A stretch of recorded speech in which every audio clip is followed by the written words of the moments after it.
Olá, meu povo, boa noite.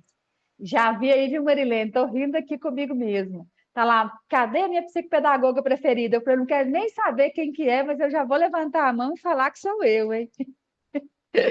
Bem-vinda, viu, meninas? Deixa eu ver se tem menina. Acho que tem um menino aí hoje, o Alexandre, né?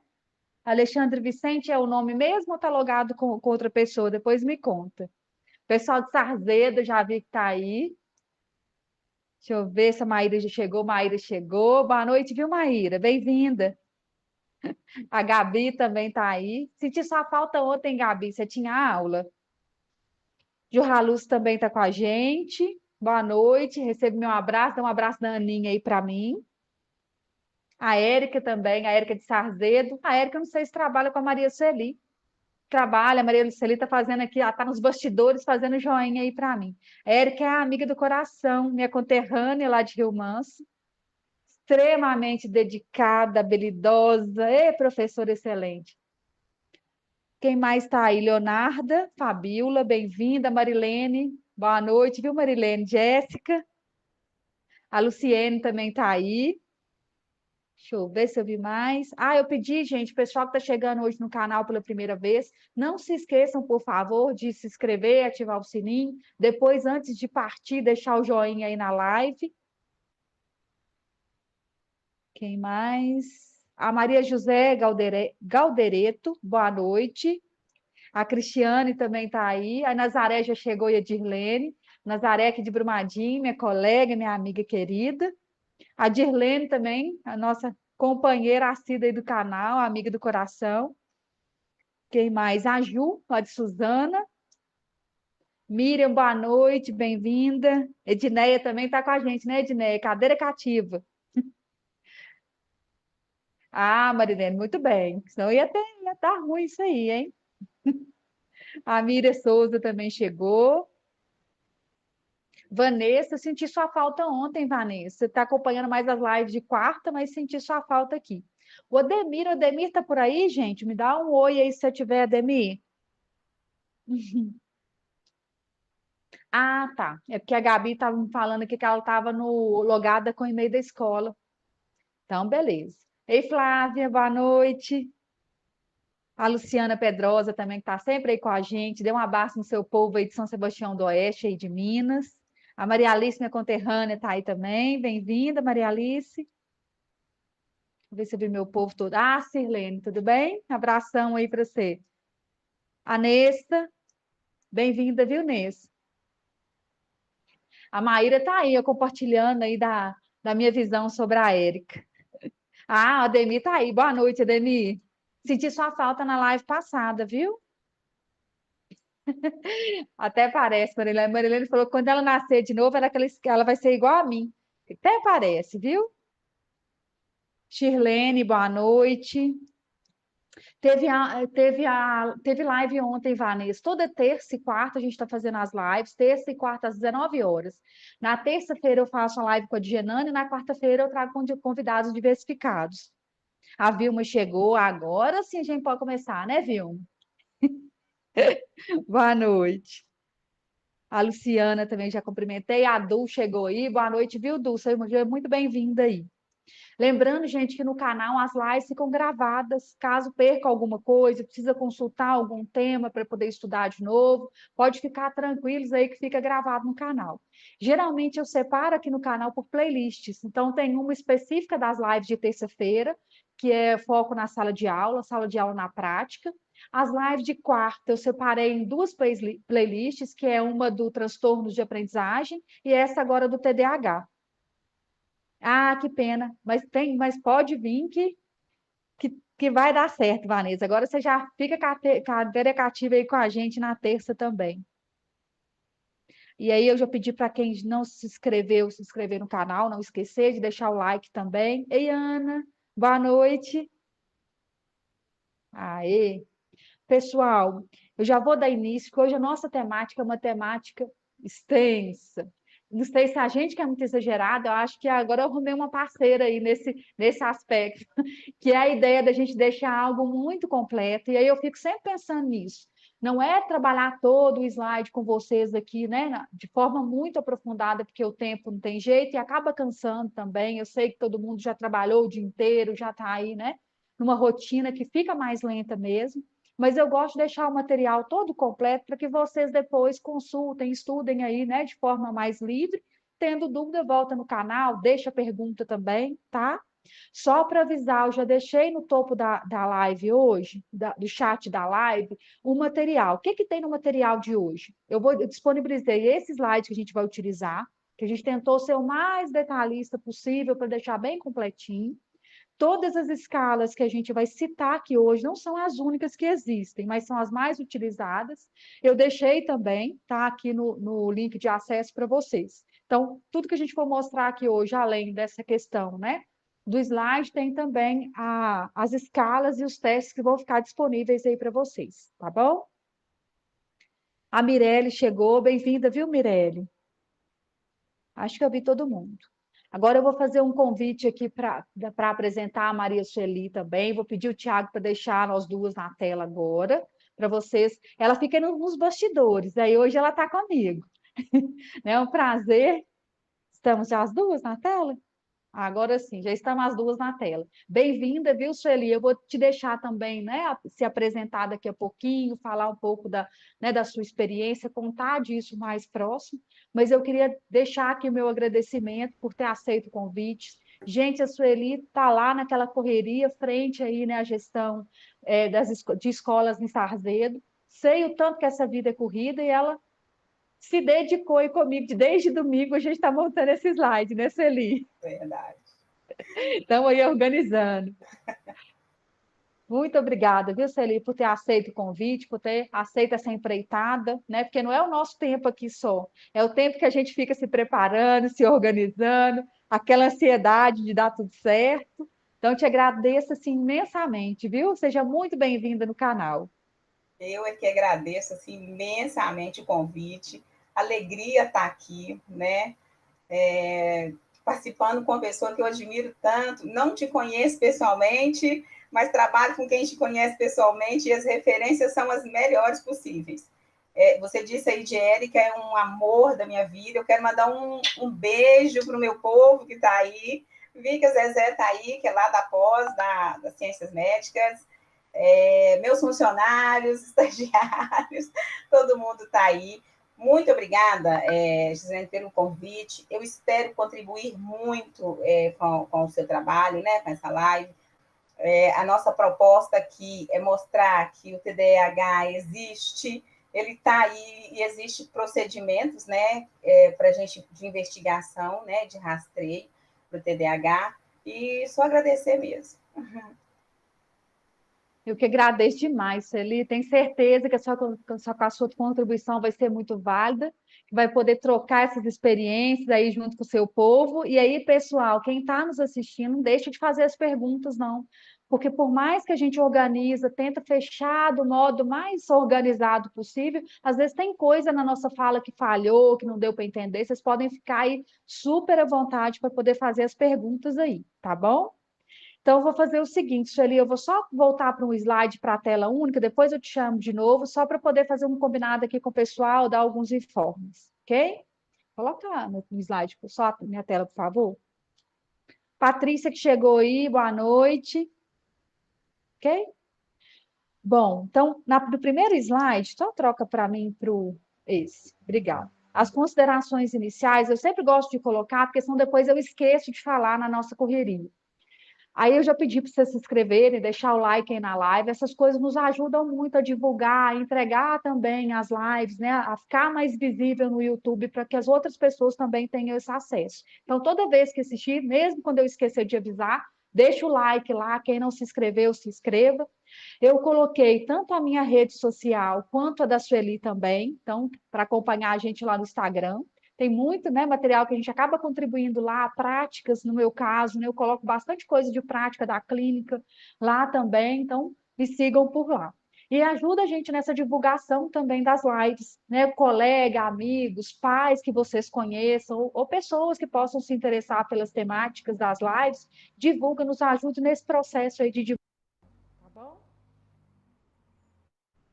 Pode ir na próxima, por favor. Eu coloquei aqui só para lembrar que tanto o slide que eu estou passando a partir de agora, quanto todas as escalas que eu e a Sueli for comentar hoje, vai estar aí no link que está no topo do chat. Então, quem já quiser clicar, baixar, pode ficar à vontade. Então, eu deixei uma pastinha mesmo com material bem completo lá. Tudo que a gente for usar, exemplificar, vai estar aí.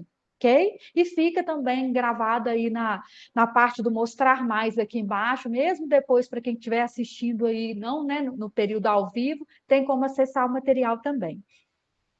Próximo.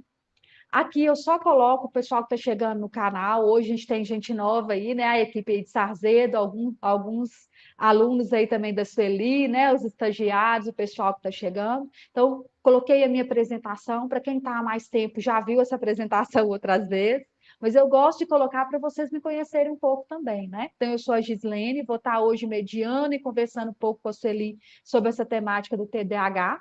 Coloquei alguns dados que eu gosto, né, de pensar na Gislene enquanto filha, irmã, tia, esposa, mãe, mas também professora, pedagoga, psicopedagoga. Coloquei a minha atuação também como mestre, doutoranda e autora de coleções de livro didático e da educação infantil. Então, vou deixar aí a tela um pouquinho para vocês, né, para quem quiser depois acessar, tiver alguma dúvida com relação à formação também, estou aí à disposição. E na próxima tela eu já vou puxar a Sueli, pedir para ela vir, né, se apresentar, contar um pouco dessa trajetória dela. Olá, gente, eu tô extremamente feliz. Bom, pedagoga pela FUMEC já aí há umas décadas, psicopedagoga, especialista em neurociências e educação, que foi um divisor de águas na minha vida acadêmica, de pesquisadora também, especialista em neuropsicologia, porque aquilo que a neurociências e a educação não conseguiam responder para mim, eu fui buscar na neuropsicologia, onde fiz também grandes amizades, né? Tem sido uma experiência fantástica. E quando foi em 2018, fui agraciada com um prêmio, né, internacional de boas práticas, que foi assim uma experiência maravilhosa. Eu tenho muito a agradecer a Karina, eu não sei se a Karina está aí. Quando eu recebi o Nicolas lá na escola Eva Fernandes, eu vi que a Lília está aí, foi um grande desafio que nós vivenciamos, e graças a Deus nós conseguimos fazer um trabalho, né? Então, quando eu vou falar de inclusão, tanto o TDAH quanto o autismo foi um divisor na minha vida profissional, né? Do que eu enxergava como inclusão e do que eu enxergo agora. E graças a Deus eu recebi um prêmio, agora estou participando de uma live ao vivo, né? Já fiz algumas palestras, então está sendo uma experiência fantástica. Atuo como gestora já há algumas décadas também, né? Um pouco mais de uma década, no município de Sarzedo, mas já fui supervisora, já fui coordenadora, já fui professora de telecurso, né? Venho de uma experiência de educação infantil também lá no início da carreira. E o que aí é o meu grande desafio é o de ser mãe, em tempos de pandemia, e que assim, tem hora que eu acho que eu vou pirar mesmo, assim. Eu acho, assim, gente, eu sou uma mãe loucona, assim, de vez em quando eu tô dando um grito, mas gosto muito. E educação é minha área mesmo. Já entendi que eu não vou ficar rica na educação, mas eu me realizo como pessoa, né? Eu sei que um pouquinho que eu faço aqui, eu mudo vidas, eu transformo vidas. Eu costumo dizer assim, a gente não acerta o tempo todo, mas o trabalho que a gente faz, ele é uma sementinha que a gente lança em um terreno, e se ele for fértil, nós teremos bons frutos. Bom, recebi esse convite com uma gratidão, assim, que já vai para a eternidade, vai ecoar na eternidade a gratidão pelo convite, para estar falando sobre o TDAH, né? O transtorno de déficit de atenção por hiperatividade, né? A gente escuta falar tanto o que é isso, como que isso funciona, e aí o convite era para falar das escalas e falar um pouquinho também, né, o que é esse TDAH, onde que a gente encontrou essas informações sobre o TDAH. E nós temos o Manual Diagnóstico Estatístico de Transtornos Mentais. Então, todas as informações que nós vamos apresentar aqui estão no DSM-5, ele é hoje o que tem de mais atual de pesquisa para saber informações sobre doenças mesmo, assim, é o que os especialistas usam para identificar, porque nele a gente encontra critérios, né, para o diagnóstico, a gente vai encontrar critérios para entender o que são as comorbidades, né, o que está junto com esse TDAH, né, com essas características. Nós vamos encontrar também no DSM-5 o que a gente chama de diagnóstico diferencial, né? O que é diferente? Por que essa criança é TDAH? Por que essa criança é deficiência intelectual? Por que essa criança é transtorno do espectro autista? Né? Não traz essas orientações. Então, é importante que a maioria das pessoas, gente, principalmente quem trabalha com educação, nós precisamos conhecer sobre isso, sobre o que é transtorno, o que é síndrome, né, o que acontece, o que não acontece, o que é neurodesenvolvimento, transtorno do neurodesenvolvimento, né? Nós vamos falar um pouquinho sobre isso, mas isso a gente encontra no DSM-5, tá? Quem não tem acesso ainda, não teve, eu convido vocês, né? Eu vou fazer um merchan a participar do grupo de estudos da Gislene, que ela vai disponibilizar ele em PDF para vocês, tá bom? Eu vou falar que eu uso muito, principalmente para fazer relatório. Pode passar. Bom, o que é transtorno do neurodesenvolvimento, né? Por que essa expressão? Porque o DSM-5 ele vai apresentar para a gente que tudo que a gente considera de neurodesenvolvimento é aquilo que começa desde muito cedo o desenvolvimento humano, né? Então, são características que a criança vai apresentar desde muito pequenas mesmo, em crianças muito pequenas. Por isso que a gente chama de transtorno. Geralmente, gente, o transtorno de TDAH, por exemplo, ele não é um transtorno que tem cura, né? Mas ele tem tratamento e tem estratégias, né? Para atenuar ele, para melhorar. Diagnóstico de TDAH na infância, quando for adulto, eu não vou ser? Existem pesquisas que falam que, em média, né, 60% a 70% vai apresentar características de TDAH na vida adulta, tá? É muito importante que quem trabalha com educação conheça o que são essas características, porque eu falo muito que escola é um campo de pesquisa, né? Por quê? Porque em escola nós vamos encontrar grupos da mesma faixa etária. Então, hoje, quem trabalha com escola, quem trabalha com criança, né, propriamente dito, precisa conhecer o que é o desenvolvimento infantil, o que é o desenvolvimento humano, o que é de cada etapa do desenvolvimento humano, para a gente entender o que a gente vai pedir para investigar. Os transtornos de desenvolvimento, eles apresentam manifestações precoces desde muito cedo, né? Mas nós não podemos ainda dar o diagnóstico da criança com TDAH preferencialmente antes dos 5, 6 anos, né?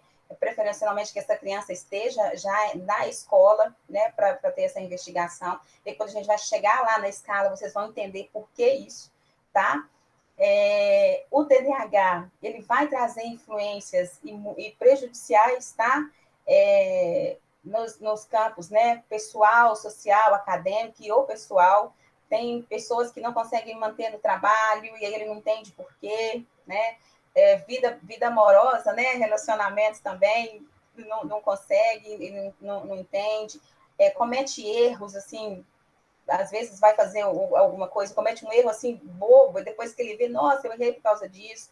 Então, o que a gente considera como transtorno? Quando traz prejuízos para a vida da pessoa, que pode ser na vida pessoal, na vida acadêmica, na vida profissional, em mais de um campo, se trouxer prejuízo, a gente vai considerar como transtorno. 6 critérios para diagnóstico de TDAH, né, que são critérios aí que a gente deu o nome de ABC, que vai ser a desatenção, a impulsividade, a desatenção, a hiperatividade e impulsividade, né? Nós vamos falar daqui a pouco sobre isso. O que precisa ficar claro, e a gente vai faltar nisso muitas vezes, né, aqui nessa live, é que só ser desatento não quer dizer que é hiperativo, entendeu? Tem que ter uma manifestação por um período de tempo, tá bom? Pode continuar. Bom, o que seria o critério A? a desatenção. Então, um padrão persistente de desatenção ou hiperatividade que vai interferir no desenvolvimento, né, na vida desse indivíduo, por mais de 6 meses, né, no mínimo 6 meses, para a criança, a gente já começa o processo de investigação, né? E aí as escalas que a gente, né, vai apresentar para vocês, as mais usadas. No adulto, a gente vai pedir, né, que na hora que ele mesmo faz, uma individual, quando ele preenche, mas a pergunta até 12 anos, o que desses comportamentos aqui, ou dessas ações aqui, dessas atitudes, que era persistente, que você sabia que acontecia, né, para fazer o diagnóstico no adulto. Na criança, a gente vai fazer essa investigação família, escola, né, e além da investigação clínica, que é a observação daquele indivíduo, né, daquele profissional que estiver acompanhando. Então, a criança chegou na escola, ela está, né, que a gente fala assim, viajando, que está assim no mundo da lua, a gente já começa esse processo de investigação, de rastreio para o TDAH. Quanto mais precoce a gente fizer esse rastreio, quanto mais precoce a gente conseguir sensibilizar famílias, o prodiagnóstico é muito bom, né? O resultado vai ser assim, a qualidade de vida desse indivíduo vai melhorar muito, gente. A gente começa a pensar assim, ó, quando que é ruim? Ruim quando a minha qualidade de vida está prejudicada, né? Se eu consigo ter estratégias que melhoram a qualidade de vida, que melhoram a minha condição, né, nos ambientes que eu frequento, eu já estou oferecendo uma melhor qualidade de vida, tá certo? Pode passar. Bom, desatenção, né? Quem aí, professor, já recebeu a escala, né?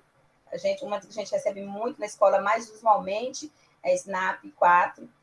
Isso mesmo, né, Gislene? SNAP 4. E nela tem o que o professor vai marcar, se é muito, bastante, né? E aí é com base naquilo, naquelas afirmativas lá, que o professor vai assinalando, e nós vamos, depois, tem um cálculo que é feito, né? O que é, até qual ponto é a desatenção. Então, do número tal ao número tal, eu vou fazer uma avaliação de desatenção, do número tal ao número tal, hiperatividade com impulsividade, e do número tal ao número tal, eu não vou falar, que daqui a pouco a gente vai falar, a gente vai falar do transtorno de conduta, tá? Então, essa escala é uma escala, eles preferem, os médicos, os neurologistas preferem o uso dela, porque ela é uma escala mais completa e de mais fácil interpretação, né? Então, quem trabalha com psicopedagogia, né, fazendo essas avaliações, usam outras escalas, mas essa, assim, usualmente, é o que a gente mais recebe em escola, tá bom? Eu vi aqui, foi diagnosticada aos 9 anos. Depois eu vou ver as perguntas, né? A gente, nem toda manifestação de desatenção, a gente pode pensar que seja TDAH. É preciso eliminar, por exemplo, questões de sono, criança que dorme, né, que está com sono, ela fica mesmo mais desatenta ou mais agitada. Questão de alimentação, a questão psicossocial mesmo, né? A criança vive num ambiente de violência, por exemplo, né? Então, ela vai também apresentar, pode apresentar também um quadro de atenção. Por isso, a gente pede que seja observado esses sintomas por pelo menos 6 meses, né, dessas desatenções.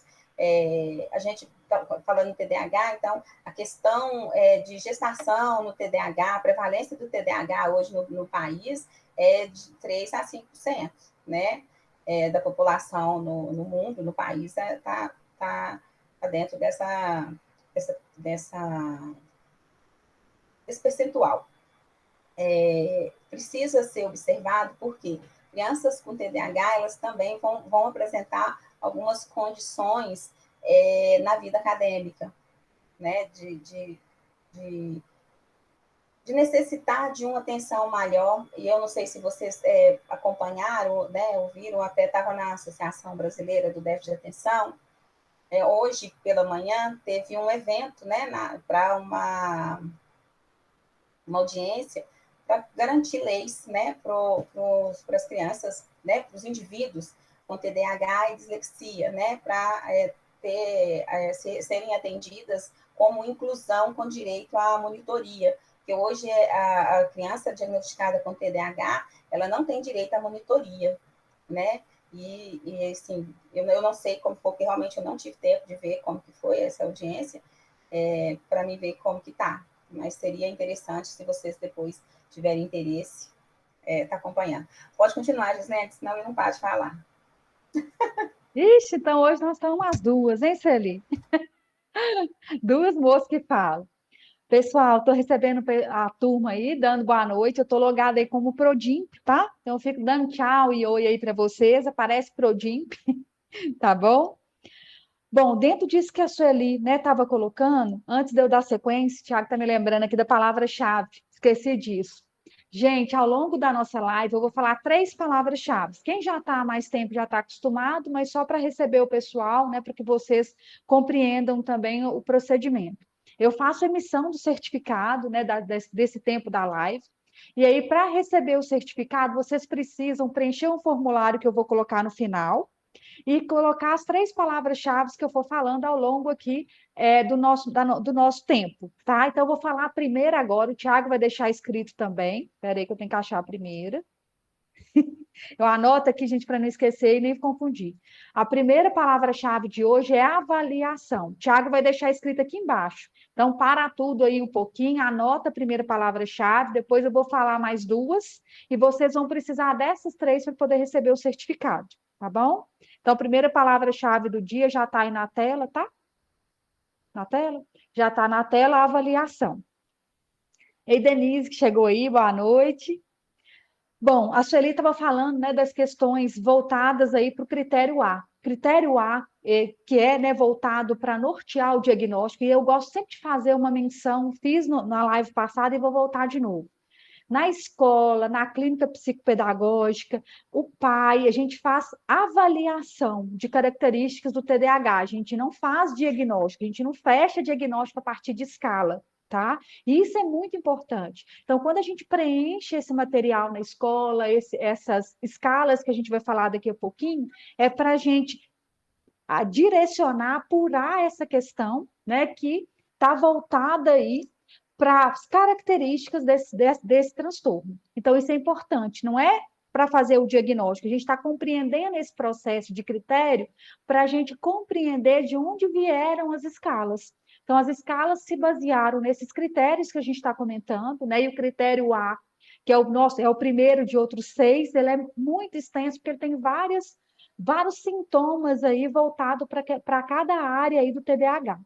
Só para lembrar, né, a gente está pensando no TDAH a partir de 3 premissas. Da desatenção, então tem crianças que vão ter déficit de atenção, né, que é voltado para essa questão da primeira característica que a gente está tratando aqui, que é da desatenção. Outras, né, vão ter um segundo elemento, que é a hiperatividade / impulsividade, e vão ter crianças aprendentes que vão ter isso combinado.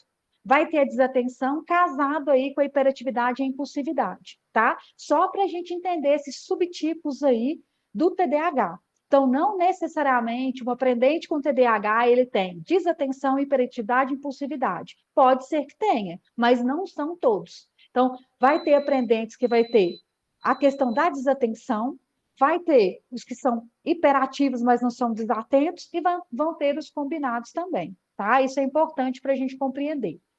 A Sueli começou a tratar aí a questão da desatenção. E eu vou falar alguns sintomas. Não vou ficar preocupado de ler todos esses sintomas que estão aqui, porque, né, vou deixar o material para vocês também terem esse acesso. Então, não tem necessidade de eu ficar lendo todos. Mas é só para a gente entender a diferença, né, de sintoma de desatenção com sintomas de hiperatividade, tá? Então, são esses critérios que a gente está mostrando, que está no DSM, que eu compartilhei com vocês naquele link no topo da live, do chat da live, ele vem dizendo, né, o que caracteriza a desatenção. Então, vai ter, frequentemente, não presta atenção em detalhes, comete erros aí por descuido em tarefas escolares, vai ter a questão, né, da manutenção do foco numa tarefa ou numa atividade lúdica, e aí é importante a gente falar dessa questão do foco. uma das lives, sem ser a próxima, da próxima semana na outra, a gente vai falar das funções executivas. E aí a gente vai falar um pouco da atenção, dessa questão do planejamento, algumas habilidades que crianças e aprendentes com TDAH demonstram aí com baixa, né, com algum comprometimento. Parece não escutar o que alguém te fala, né, quando dirige a palavra. Isso aqui é muito recorrente dos professores perceberem. Aí você pergunta, lê para mim tal coisa, ou pega para mim, né, determinada questão, ou no meio da aula faz uma pergunta. Ele está olhando para você, mas parece que ele não está te vendo. É literalmente a sensação de não estar escutando, né? E aí o pessoal fica incomodado, não, pergunto para ele, parece que ele nem está escutando o que eu estou perguntando. Então, é uma das características aí também da desatenção. Frequentemente não segue instruções até o fim, então aí é uma questão da intervenção que a gente vai falar nas próximas lives, o cuidado com o excesso de comando, excesso de atividades. A gente sabe que é importante a repetição, a sistematização, mas o excesso aqui, eu não estou dizendo de 10, 15, mas às vezes 3, 4 operações já é um excesso para quem tem TDAH, no fator, né, do TDA, na verdade, da desatenção. Então, tomar esse cuidado e ir dosando, porque o tempo que uma criança com TDA, por exemplo, um aprendente, né, de um modo geral, leva para resolver uma operação, o outro que não tem a desatenção faz em 4, 5. Então, eu tenho que sempre ter essa medida. É o esforço que ele está demandando naquela tarefa, né? Não é a quantidade, o outro está fazendo 10, ele só está fazendo 2, mas as 2 que ele está fazendo exige demanda do mesmo esforço, se não for maior, do que os outros 10, tá? Então, essa questão de seguir instruções também é algo que a gente percebe aí, né, dentro desse contexto do diagnóstico aí. Próxima tela. Frequentemente tem dificuldade de se organizar nas tarefas, essa questão do planejamento, da organização, né, de se estruturar no espaço, de planejar uma atividade, ou de saber o passo a passo para concluir determinada tarefa, é uma questão também que fica muito comprometida. Frequentemente evita, gosta ou reluta em se envolver em estratégias que exigem um esforço mental. Então, ele literalmente finge que não escuta, parece não escutar, né? Ele literalmente se nega a fazer, e aí, em muitos casos, né, relaciona com a indisciplina, mas a indisciplina, na verdade, né, é uma forma dele fugir de algo que requer um esforço que ele não consegue demandar ali.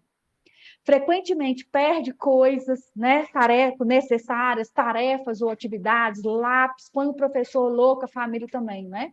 Então, essas questões que estão envolvidas aqui no sintoma de desatenção, é importante a gente considerar para observar, para avaliar a nossa criança e até direcionar para um encaminhamento, né, para pensar práticas de intervenção, para encaminhar para um profissional fazer uma avaliação.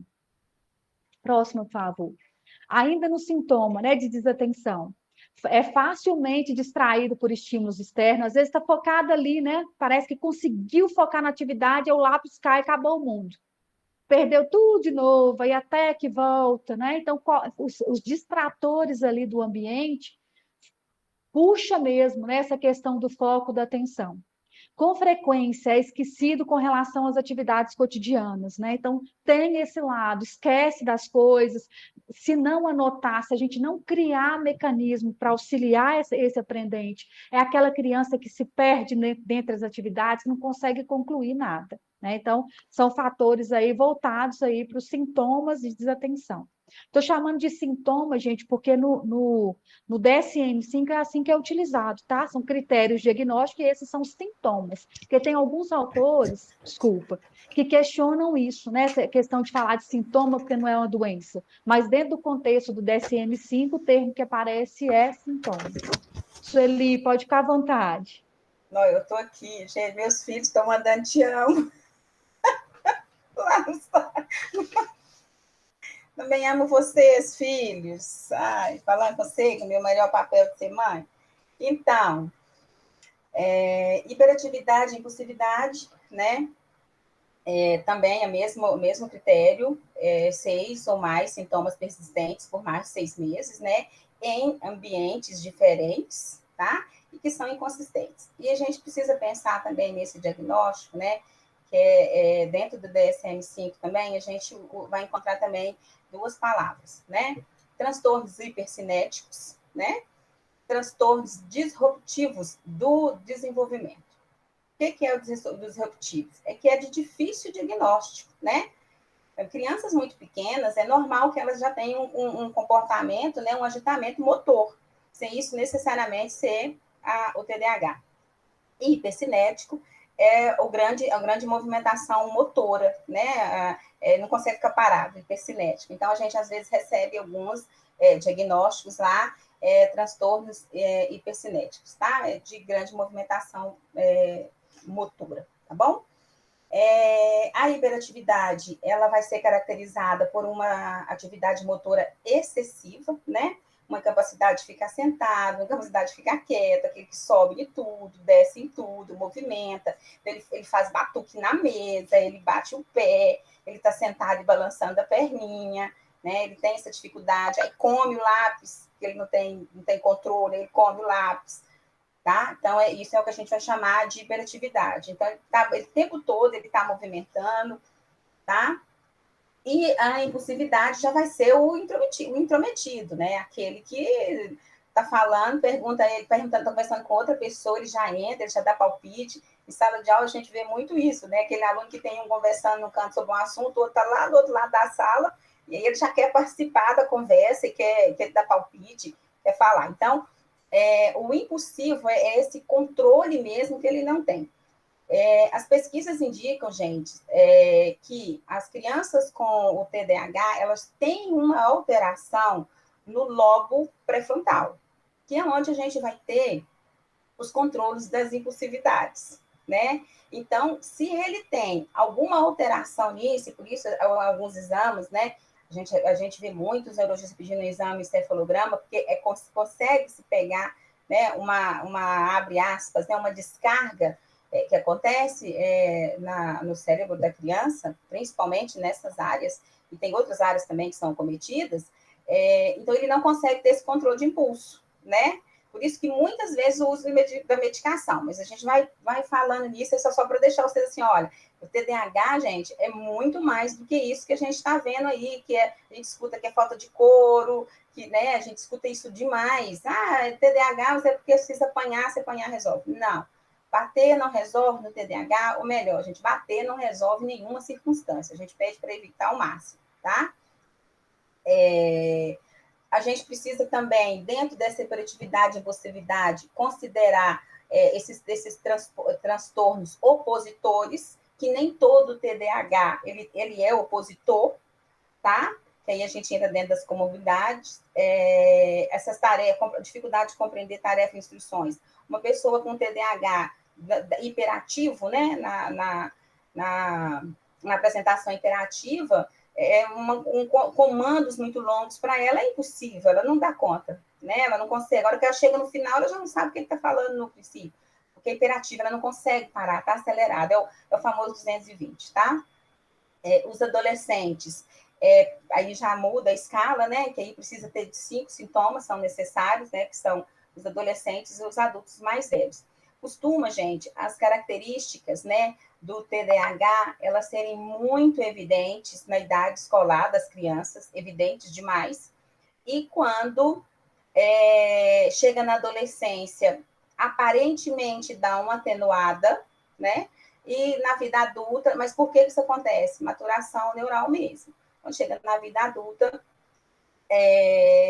fica mais difícil até para a gente fazer o diagnóstico, apesar que algumas características se mantêm, né? O TDAH, o DSM-5, daqui a pouco a gente vai falar sobre isso também para vocês, ele já vai fazer assim, que já tem dentro do DSM-5, que não tinha nos outros, o TDAH leve, moderado e grave, né? Que a gente não via isso nos outros manuais diagnósticos, tá bom?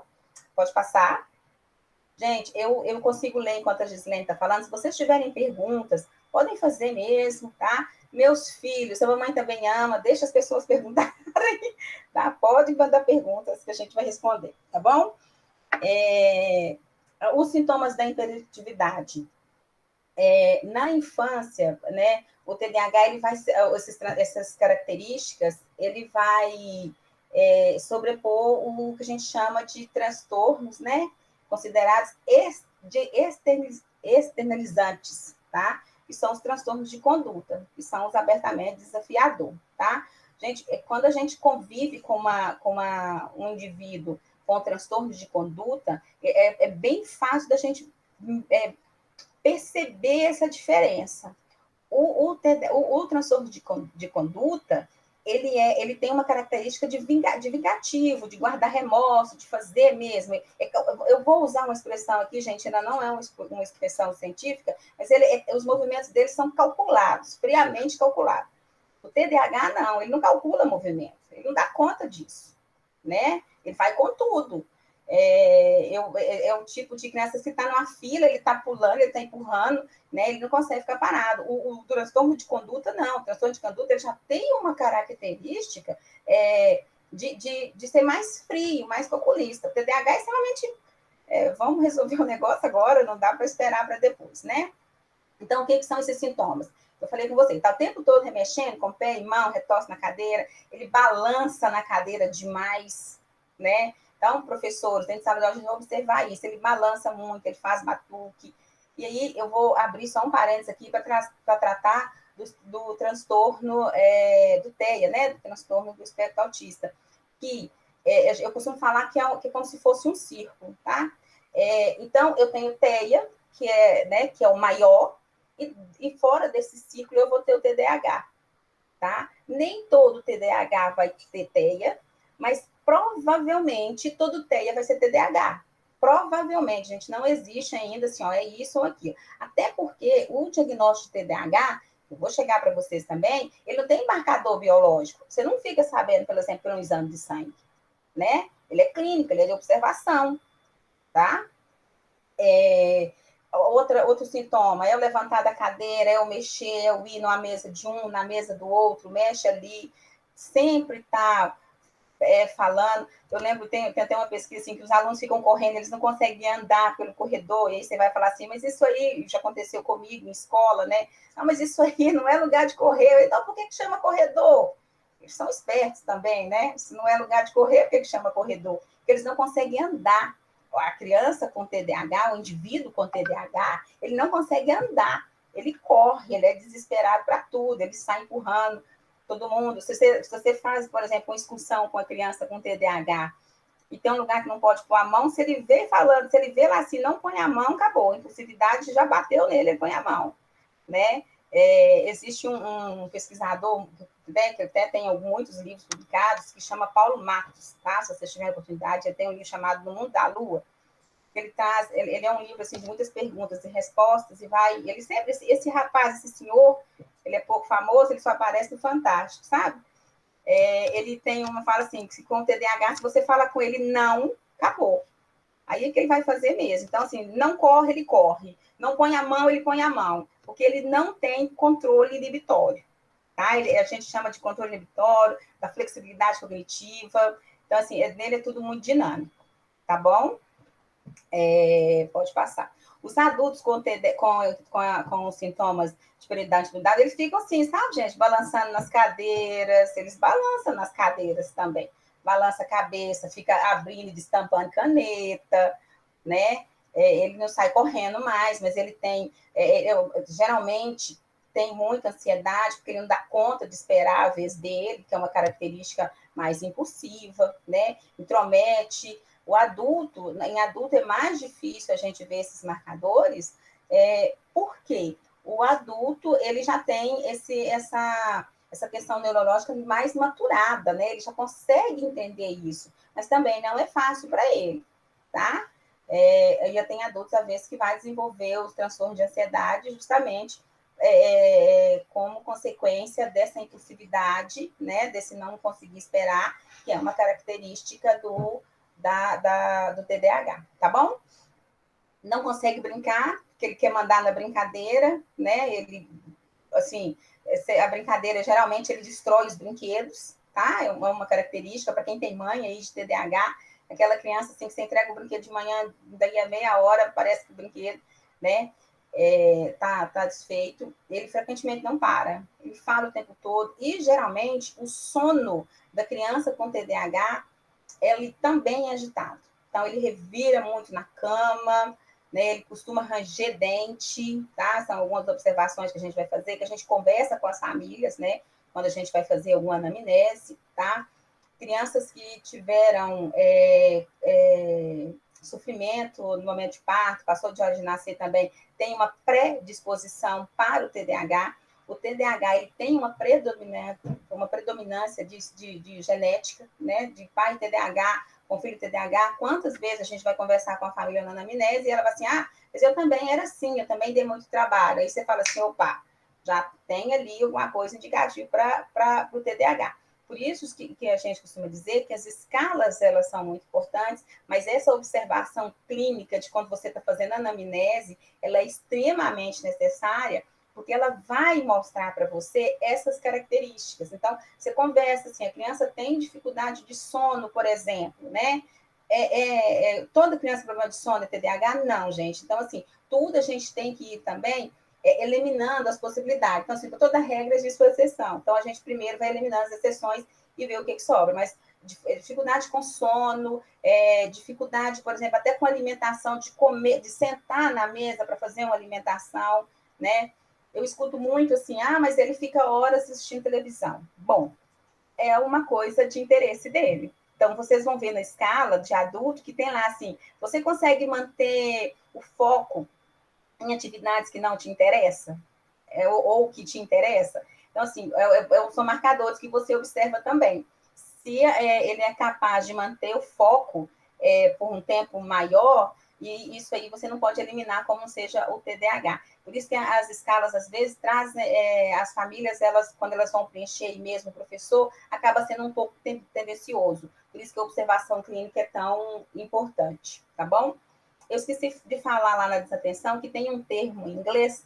Eu não sou boa de falar inglês, mas eu vou tentar e depois vocês pesquisam lá, tá bom? Pode me perguntar que eu mando escrito, chama swing, que é um termo em inglês para desatenção, que é quem eu ouvi primeiro numa palestra com o Malloy, o que acontece? Que são essas crianças desatentas que às vezes passa despercebido como a apresentação desatenta. E geralmente as meninas, né, que apresentam o TDAH desatento. Por quê? Porque, gente, às vezes, quem chama a atenção da gente nos nossos ambientes? Aquele que aparece mais. Então, o impulsivo e o hiperativo vão aparecer mais, o desatento não. O desatento vai ser aquele que fica lá parado, ele não te dá trabalho com disciplina, ele não dá trabalho com nada. O caderno dele não tem nada, muitas vezes ele só escuta, sabe aquele menino do caderno dele tem branco, tem nada, você fala e ele olha para você como se não estivesse te ouvindo. Então, é uma característica da atenção, tá? Próximo. Deixa escapar a resposta sem pensar. Então, assim, antes dele ler a pergunta, ele já está dando a resposta, né? Uma coisa assim que você mata um indivíduo com TDAH é o tal do justifique a sua resposta, né? Então, tem assim, uma afirmativa lá, isso, qual que é a sua opinião? E aí ele fala não, aí justifique. Ele falta assim, meu Deus do céu, né? Eu conheço o exemplo de pessoas, né, que preferia pular essas perguntas, que achava muito, por que você não respondeu? Porque eu achei muito difícil. Ele não consegue, gente. Quando a gente for tratar do TDAH na escola, vocês vão entender por que certo tipo de questão não funciona para o TDAH, que ele não consegue formular a resposta. Ele consegue, às vezes, oralmente, ele consegue responder muito bem, mas você manda ele escrever e acabou. Tá? E o TDAH traz prejuízos acadêmicos, assim, principalmente em matemática, em escrita, leitura de TDAH. Alfabetizar uma criança com TDAH é um desafio, tá? Eu já falei sobre isso tudo, eu não vou nem olhar no slide, porque eu estou falando, daqui a pouco a gente fala assim, pelo amor de Deus, para. Essa questão de interromper mesmo é uma coisa que acontece muito. Então, gente, quando a gente recebe escala para fazer, ou quando a gente está fazendo essa observação da criança, observar ela também, além do ambiente de sala de aula, observar ela também em outros ambientes. E eu costumo falar e afirmar, o TDAH precisa ser visto de maneira diferente. E com esse advento aí de pandemia, de ensino remoto, você já pararam para pensar o tanto que essas crianças sofreram em casa, né? Em um ambiente, às vezes, que não tem estrutura, né? Os pais acham que tem que resolver, eles não conseguem concentrar, e aí eles recebem um bloco, eu vou falar no caso da nossa experiência, um bloco com 15 páginas, então ele desespera. Você escrever uma criança com características do TDAH, se você der ele uma atividade, com uma página com 3 atividades para fazer, já fala assim, acabou, porque ele já cria nele uma expectativa, uma ansiedade que ele não vai dar conta, e aí para tudo. Tá certo? Pode passar. Critério B. Gislene, você, que senão eu não deixo você falar. Estou aqui te ouvindo, tá uma delícia, pode ficar tranquilo. Deixa eu só me achar aqui, porque eu estou comentando aqui com a Gianane, que você explicando esses sintomas aí, né, da hiperatividade, e eu me vendo. A cutuca no cabelo, como diz a Grazi, e cutuca que bebe água, e a hora que não está fazendo mais nada, está escrevendo. Era uma tortura para mim, gente. Eu falei isso com as meninas. Na hora que às vezes eu convidava alguém e eu tinha que ficar parada na tela dando atenção, porque se eu ficasse mexendo demais, atrapalhava, né? Tirava o foco de vocês. Eu falei, eu tenho que rever isso, porque senão eu vou matar esse povo, né? De pensar nessa agitação aí toda. Então, bom, dentro do critério A, que está lá no DSM, a Sueli conseguiu puxar, né, dentre as características da desatenção e da hiperatividade, dentro do critério A foram aqueles sintomas. Agora a gente vem para o critério B, que vai até o critério da letra E, tá? Aí no contexto do DSM. Vocês podem consultar isso mais, né, sucintamente aí pelo DSM que eu já deixei aí na live para vocês, no topo do chat, tá? Então, o critério B, além daqueles sintomas que a gente viu no A, né, do critério de desatenção, do critério de hiperatividade e impulsividade, a gente vem para o critério B, que também está lá no DSM, que é vários sintomas de desatenção, hiperatividade e impulsividade estavam presentes antes dos 12 anos de idade, que a Sueli também já reforçou essa questão, né? Esses dados, esses sintomas que a gente chamou ali, eles precisam, né, ter estado presente antes dos 2 anos de idade, dos 12 anos de idade. Na próxima, que é o critério C, vários sintomas de desatenção e hiperatividade estão presentes em 2 ou mais ambientes, em casa, na escola, no trabalho, com amigo, parentes, restaurante, em outras atividades. Porque dependendo do ambiente, do contexto, às vezes é uma criança que se mostra agitada em determinado contexto, não necessariamente vai ser desatenta ou hiperativa. Então é importante que os sintomas eles prevaleçam, né, em 2 ambientes diferentes, no mínimo, né, de 2 ambientes diferentes. Falar a segunda palavra-chave? Pessoal, vou parar por aqui por enquanto para eu falar a segunda palavra-chave da noite, que vocês vão precisar ir para o certificado. Então, para aí um pouquinho para poder colocar, para poder anotar a segunda palavra-chave. Tiago vai deixar aqui embaixo. Diagnóstico. Segunda palavra-chave, diagnóstico. Vai deixar na tela aqui para vocês um pouquinho, tá bom? Bom, voltando lá no critério C, né? Vários sintomas de desatenção presentes em 2 ambientes. Então, isso é importante também. Não pode aparecer num ambiente só, não pode ser só na escola, né? Ou só na casa. Precisa de ser, no mínimo, aí, em 2 ambientes. No critério D, na próxima tela, muda para mim. Há evidências claras de que os sintomas interferem no funcionamento social, acadêmico ou profissional, ou de que reduzem sua qualidade. Então, isso aí é importante também, né? A Sueli falou da mudança que se tem, né, de uma criança com TDAH para a nossa fase adulta, né? Aí tem a questão, de fato, da maturação e também a gente aprender a lidar com aquelas questões, né? À medida que a criança vai se desenvolvendo, que a gente vai se tornando adulta, a gente vai organizando o nosso funcionamento, o nosso planejamento, a nossa vida mesmo em prol ali daquelas questões. Então, a gente vai evitando de fazer determinadas questões que às vezes incomodam e nos distraem, cria estratégia para poder reduzir, às vezes, essa questão, esse impacto da desatenção, cria estratégia, né, para dar uma acalmada, aí eu seguro a caneta, aí já é também uma estratégia, né, de contenção ali mesmo, fica sentado ou tenta pensar estratégias para que esse funcionamento impacte o mínimo possível, né? Mas essas evidências, quando a gente vai lá pensar num critério diagnóstico para TDAH, esse comportamento, esses sintomas que aparecem, ele tem que trazer impacto nesse funcionamento social, ele tem que, de fato, interferir nessa qualidade de vida para fechar esse diagnóstico aí. O critério é, né, os sintomas não ocorrem exclusivamente durante o curso de uma esquizofrenia, por exemplo, ou transtorno psicótico, e não são mais bem explicados por outro transtorno mental. E isso a gente sempre vai ver, né, atrelado à explicação do DSM, porque aí a gente vai pensar naquelas características, né, excluir todas as outras possibilidades explicáveis para poder chegar, olha, não se encaixa em esquizofrenia, não se encaixa, né, no transtorno psicótico, aí sim vai fazendo a seleção disso, desses sintomas, para uma avaliação aí do TDAH. Então, ele exclui aí, por exemplo, transtorno de humor, transtorno de ansiedade, porque às vezes a desatenção, a agitação não está ligada a TDAH, está ligada a esses outros, né, transtornos que provocam um comportamento parecido. Então, é importante isso aí também. Sueli, pode, bem-vinda de volta. Olá.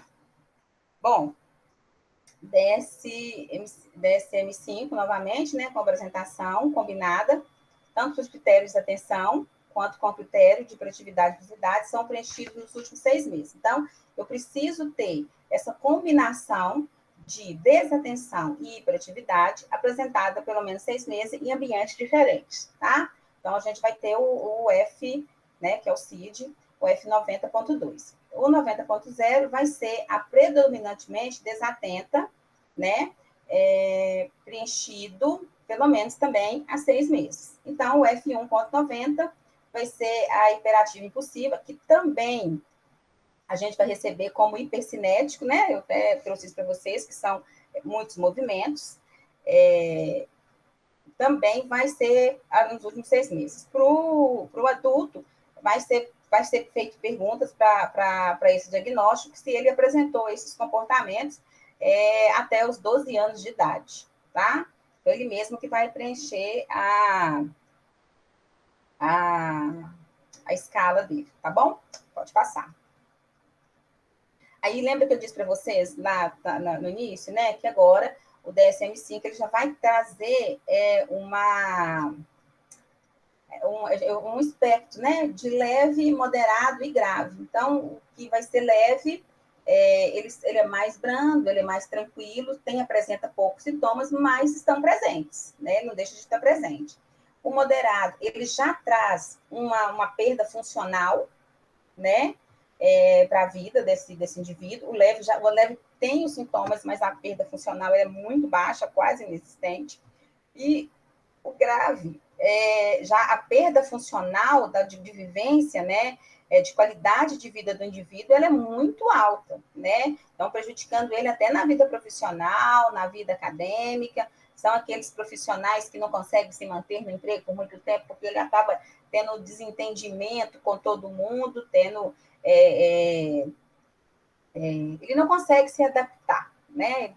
Ele muda, e isso acontece, ele muda de relacionamentos muitas vezes, ele muda de emprego muitas vezes, né? Ele acaba se envolvendo também, tem um dado interessante, que o TDAH grave, ele tende a se envolver muito em acidentes de trânsito, né? Ele recebe mais multas no trânsito, porque ele não consegue respeitar as regras. Então, assim, acaba trazendo prejuízo. O que mais chama mais atenção isso é que muitas das vezes, gente, o próprio indivíduo ele não consegue perceber isso, né? Então, quando ele chega, principalmente quando ele chega na vida adulta, quando ele chega pedir ajuda, né? Porque a coisa já chegou no patamar muito alto. E para as crianças até 12 anos, o mais difícil é a gente sensibilizar a família sobre a importância desse diagnóstico. Por quê? A família, é muito difícil para a família aceitar certas condições, e a gente, às vezes, também tem alguns profissionais que acham assim, recebeu o diagnóstico de DH, isso aí, cuidado, não tem mais nada para fazer. Não, a gente tem que pensar nessa questão do diagnóstico justamente para oferecer uma condição melhor de vida para essa criança, né? Para ter estratégias que possam melhorar a vida dela. Pode passar, Tiago. Então, chegamos nas escalas, né? Dos testes de escalas. Então, gente, a avaliação é diferente de diagnóstico clínico.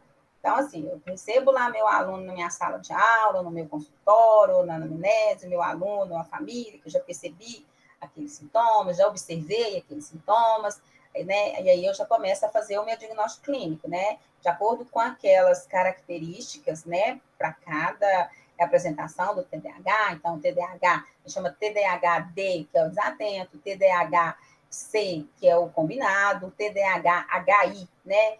Que é o hiperativo, né? Possível hiperativo. Então, eu já observei essas características, né? Que foi meu diagnóstico clínico mesmo, de ver. O diagnóstico do TDAH ele precisa de um raciocínio clínico e interdisciplinar, né? Nós, enquanto professores, enquanto trabalhadores da educação, o que nós temos a nosso favor é observação, né? A gente passa mais tempo com esse aluno dentro do ambiente escolar e a família. Então, quando vai para o especialista, aí ele vai apresentar os testes das escalas. E a partir daí é que vai vir um diagnóstico se é ou não é o TDAH, tá bom? Então, esse avaliar vai ser para rastrear os sinais e características relacionadas ao desenvolvimento e ao comportamento. Então, as escalas, elas são escalas comportamentais, tá? Além das escalas, existem outras estratégias que o especialista vai usar para avaliar, né, para fechar esse diagnóstico, tá bom? E para que funciona essa avaliação, né? É para direcionar qual que é o especialista e qual a estratégia que eu vou utilizar com essa criança. Por exemplo, o meu aluno ou aquele adulto apresentou lá um diagnóstico de TDAH, o que a gente vai fazer para essa criança, né? E aí a gente chama também de uma palavrinha chamada psicoeducação, né?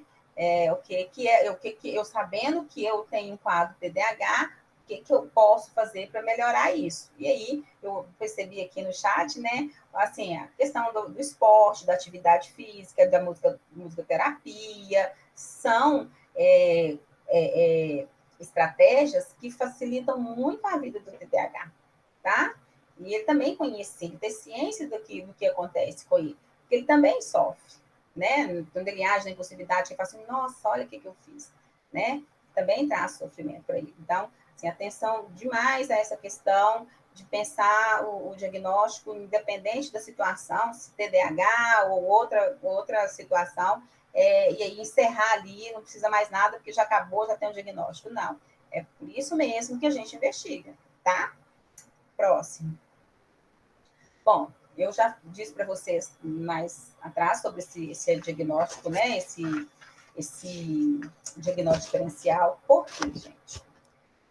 A maioria dos sintomas do TDAH, se a gente for comparar, a gente for ver, ele vai ser muito parecido, por exemplo, com alguns sintomas do TEA, com alguns sintomas do TOD, que é o transtorno opositor desafiador, né? Com a deficiência intelectual, né? Porque são transtornos que, abre aspas, não tem cara, tá?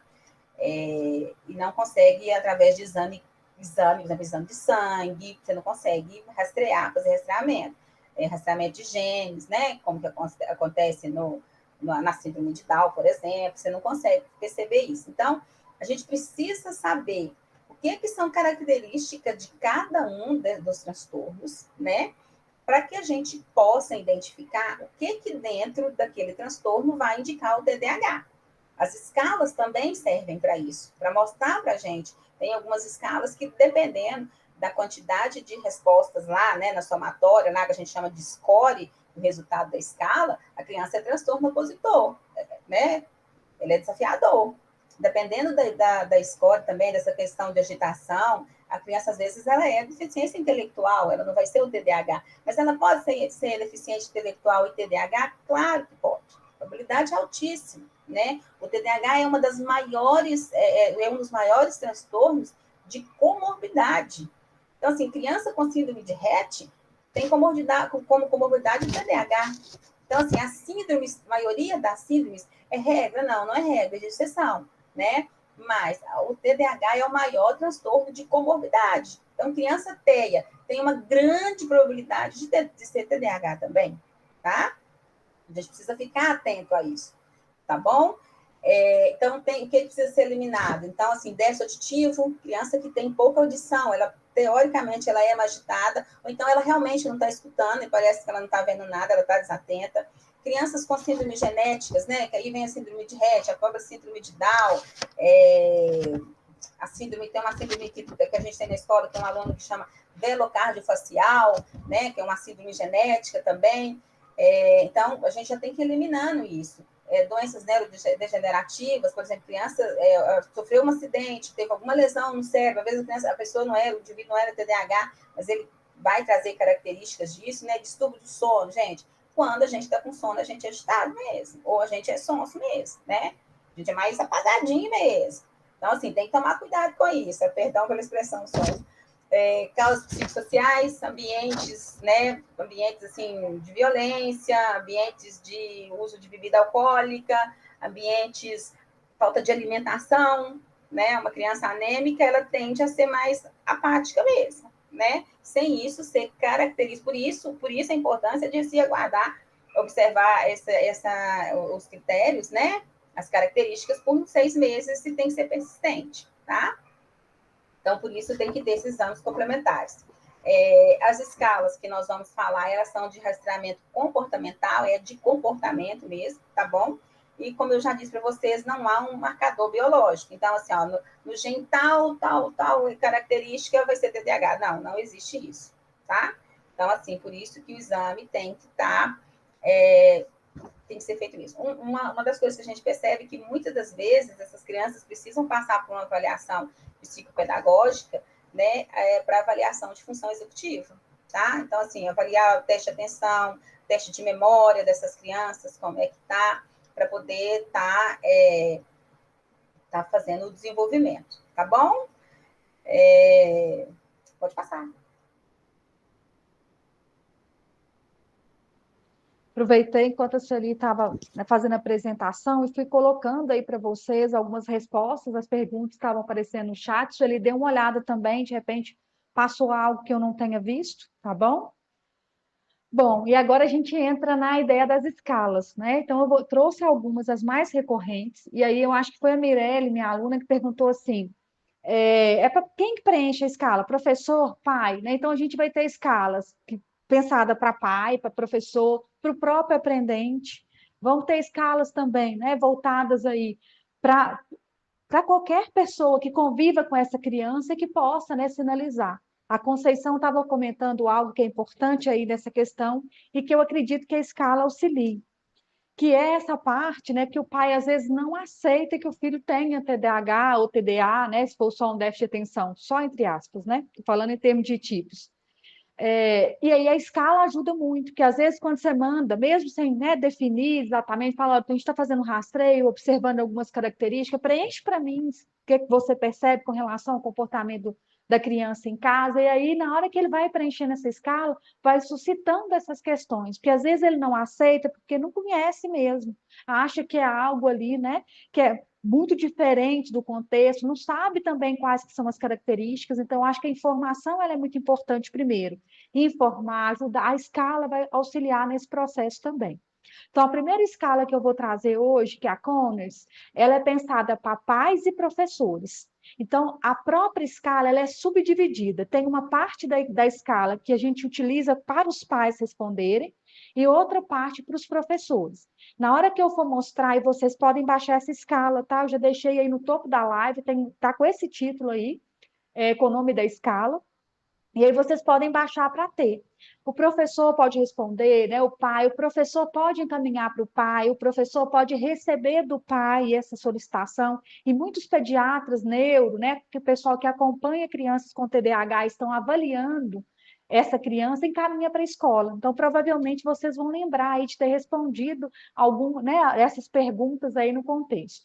Então, essa escala ela é pensada para um público entre 3 a 17 anos. Isso é importante demais, porque tem uma escala específica para adultos, né, para maiores de 18.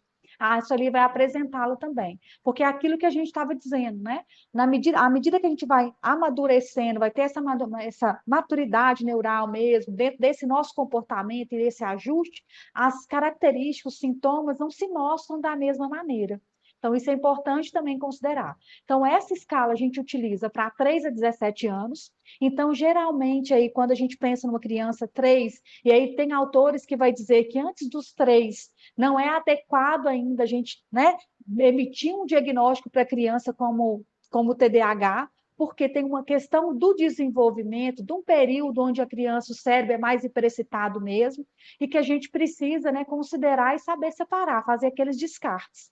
Então, essa vai dos 3 aos 17. É adaptada aqui no Brasil e validada pelo Genário Barbosa. Eu fiz essa menção porque eu acho que é importante, né? Ela é uma escala externa, inglesa, mas ela é validada para uso aqui no Brasil. Lembrando, de novo, escala não é para fechar diagnóstico, escala é para mapear sintomas, para auxiliar, né, o médico responsável a fazer a esse processo. E o que essa escala avalia? Ela vai avaliar oposição, problema cognitivo, hiperatividade, ansiedade, timidez, perfeccionismo, problema social, psicossomático e também o índice de TDAH. Então, essa escala ela é organizada pensando em mapear esses sintomas, tá? Eu vou mostrar uma parte, não ela toda, porque senão não ia, né, dar tempo da gente fazer, ia ficar cansativo também. Lembrando que vocês podem baixar a escala, que eu vou só explicar como que ela funciona, para depois que vocês baixarem o material, olhar, vocês entenderem e saber utilizar, tá? Então, a escala ela é organizada da seguinte forma: ela tem os itens, que é o comportamento habitual da criança em casa, e essa parte da escala é voltada para os pais, para o cuidador, né, para quem fica com essa criança em casa. E aí, essa versão, a gente vai marcar nesse quadradinho aí da frente, desse retângulo, na verdade, aí na frente, a numeração. Exemplo, desperta à noite. Se ele nunca desperta à noite, eu vou colocar lá na frente 0. Se ele desperta às vezes, eu vou colocar 1. Se faz isso frequentemente, eu vou colocar 2. Se ele sempre acorda à noite, eu vou colocar 3. Por isso, de novo, né, que essa escala é pensada para crianças de 3 aos 17. Porque se a gente for pensar num bebê, né, numa criança com 1 ano e pouco, ele vai acordar, é normal, né?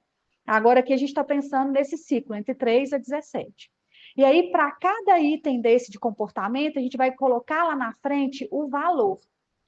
Lembrando, sempre considerando essa score ali, né? Que é, nunca vou colocar 0, às vezes eu vou colocar 1, frequentemente 2 e sempre 3. Preencher a escala toda, né, da parte dos pais, o que que eu vou fazer? Somar a pontuação. Somei a pontuação, abaixo de 58, a gente diz, né, que tem poucos sintomas e é pouco característico que seja ali a hiperatividade ou déficit de atenção. Acima de 58 ou 58 para cima, já é o indicador aí, né, que tem muitos comportamentos aí que caracterizam aqueles itens que a gente viu lá no critério diagnóstico, tá? Então, para pais, é diferente a escala, né? A parte dessa escala para pais, ela é diferente do professor. Ela vai avaliar o comportamento em 2 ambientes, lembra? Casa e escola. Na casa, os pais vão preencher, ler, né, a pergunta e vai colocar. Às vezes, frequentemente, sempre vai atrelar ali a pontuação. Tá? Somei toda a parte da escala dos pais, deu 58 ou acima, já são sinais aí que a gente pede uma avaliação, né? Ou pede para procurar um especialista aí para avaliar, né? A partir dessa avaliação, fechar um diagnóstico. E aí, na mesma escala, mudou? Vem para mim, né? Vem também a questão para professores, a parte da escala que é para professores. Funciona com aquela mesma numeração, 0, 1, 2, 3, às vezes nunca, daquele mesmo esquema, e aí vai perguntar sobre comportamentos em sala de aula. Exemplo, fica constantemente se mexendo, emite sons e ruídos. Então, aí, a partir dessas perguntas, vai marcar lá na frente aquela pontuação, somou na sala de aula, deu um corte com pontuação 62 ou acima de 62, já também é característico aí que a gente pede uma comparação entre o ambiente casa e o ambiente escola e pede uma avaliação aí desse responsável, tá? A próxima tela vem, né, a pontuação. Só coloquei aqui separado, só para a gente lembrar, né? Ele vai atribuir a pontuação tanto para pais quanto para professores, essa mesma, 0, 1, 2, 3. O que muda é o corte. Pais é 58, o professor aí vai ser 62, tá? Isso decorre por causa da quantidade de itens, tá? Que tem nas duas partes da tabela aí, da escala. E a tabulação, né? Qual que é a pontuação que é considerada aí para a gente como um sinal de alerta? Aquela que eu coloquei lá, para o pai, 58, para a escola, né, para o professor, 62. Lembrando, né, que é importante que a criança, que o aprendente, ele tenha sintomas, no mínimo, em 2 locais. Então, por exemplo, vamos pensar que lá no professor ele colocou para ele 62, mas na versão dos pais ele está lá 20, 10. Então, quer dizer, ele não, né, não se avaliou aquele comportamento nos 2 ambientes. Isso também é considerado um momento em que vai fazer, né, que o médico, o especialista vai fazer o diagnóstico aí do TDAH. Sueli. Então, antes de prosseguir, eu vi uma pergunta aqui que chamou muita atenção, né? 2 perguntas. Na verdade, eu não anotei o nome, mas você vai saber quem que uma criança com 4 anos com um diagnóstico de TDAH. Não é um indicado, né? Eu não sei quem foi o profissional que fez, mas eu não eu pediria uma outra opinião. Eu esperaria até os 6, 7 anos, tá? Acho muito precoce. E a outra pergunta era como fazer diagnóstico de crianças de 4 anos. Apesar do TDAH ser um transtorno de desenvolvimento que apresenta muito cedo, características muito cedo, aplicar tabela, né? Usar tabela com crianças muito pequenas, gente, não é. O que acontece? Tem alguns comportamentos que são típicos da idade, né? Criança muito pequena, ela é curiosa mesmo, ela não, ela mexe mesmo, ela testa os limites dela, ela quer subir mesmo, sem necessariamente ser o TDAH. Eu, né, particularmente, acho muito precoce o diagnóstico muito novo de crianças com TDAH. O que eu sugiro? Se vocês vão observando, eu acho que chama a família, faz uma anamnese com a família, né, e conversa. Eu vou fazer uma ressalva nisso. Existe uma condição, e talvez a Gisele vai falar mais, né, talvez pode contribuir mais, que é a questão das crianças que a família, que a mãe usou entorpecente durante a gestação, né?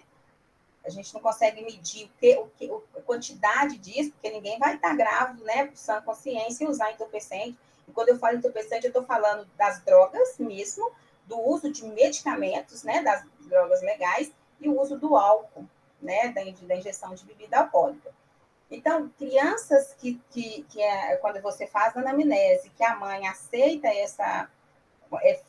afirma que fez o uso, que você sabe que fez o uso na gestação, essas crianças, né, elas podem sim, já muito pequenas, apresentar a característica do TDAH, tá? Então, o que a gente pede uma outra opinião?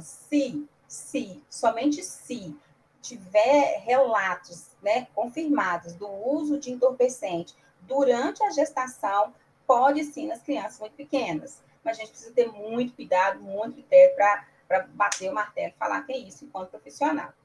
Tá certo? Tem uma outra pergunta lá que é qual que é a diferença entre TDAH e dislexia? Bom, o TDAH ele tem uma característica mais comportamental, de comportamento. A dislexia vai ser uma questão mais... E o TDAH e a dislexia são transtornos da aprendizagem, tá? Também. Mas a dislexia, ela vai ter... Eu acho que as meninas têm uma live aí também, né? Alguma coisa gravada sobre dislexia. Ela vai ter uma questão mais de processamento, tá? Mas eu acho que talvez, se a Gislene quiser acrescentar alguma coisa, acho que ela vai poder falar mais, mas são coisas diferentes. Mas uma está junto da outra, são diferentes, mas estão juntas, tá? Lembra quando eu falei, assim, que tem, às vezes, a criança dislexia, a criança que é dislexa, que não está conseguindo acompanhar, não está conseguindo fazer um registro, ela vai agitar, né? Então, tem que ter esse diferencial também, tá bom? Eu não sei se eu consegui responder as perguntas de vocês, mas se eu não tiver essas perguntas, que depois que eu terminar aqui, eu vou lá. Então, vamos lá.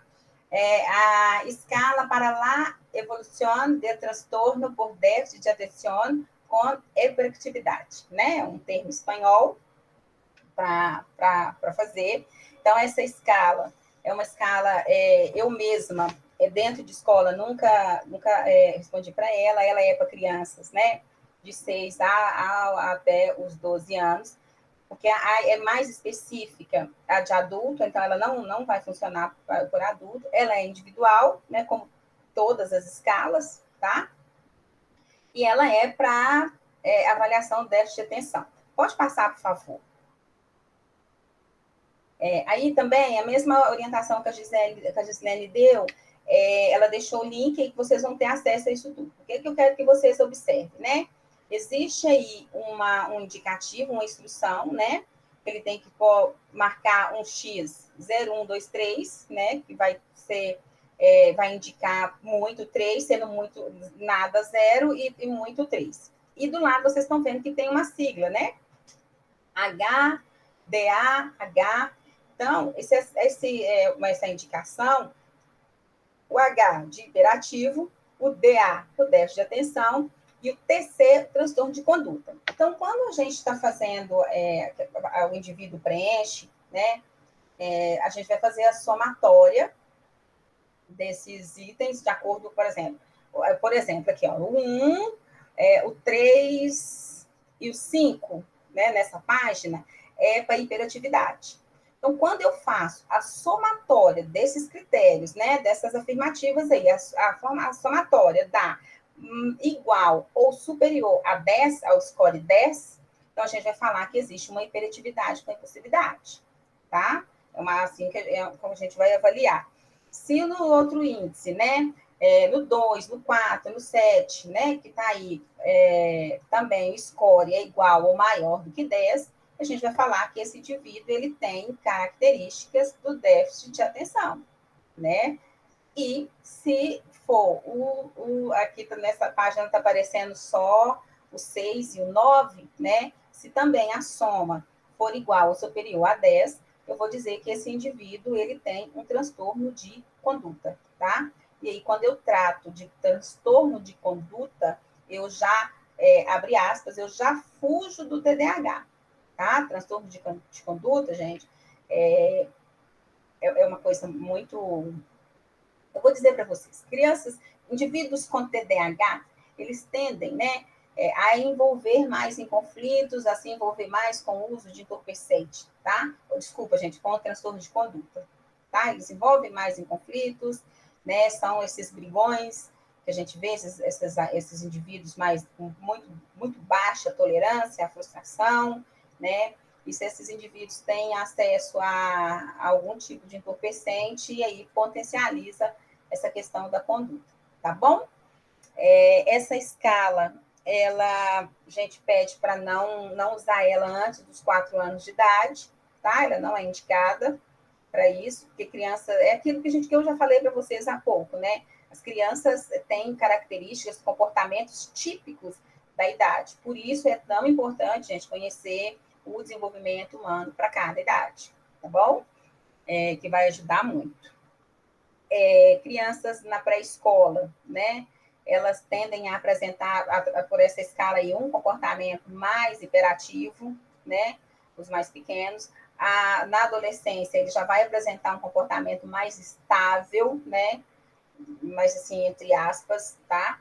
E na vida adulta, ele vai apresentar uma dificuldade de planejamento, né? O TDAH adulto, ele não tem muita dificuldade de planejamento, de começar e terminar uma tarefa, né? Hábito de fazer tudo ao mesmo tempo, e aí ele não concentra em nada, uma desorganização, né? Eu ouvi a Gislene falando aí que ela fica ouvindo eu falando e fica enxergando ela, mas eu também que fico rodando na cadeira, faço 2 coisas ao mesmo tempo, e incrivelmente eu consigo, tá, gente? Às vezes parece que eu não estou ouvindo, mas eu estou ali ouvindo tudo. Não sei como não. Pode passar.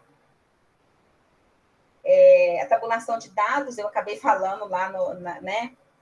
Ele é formado por 20 itens, né?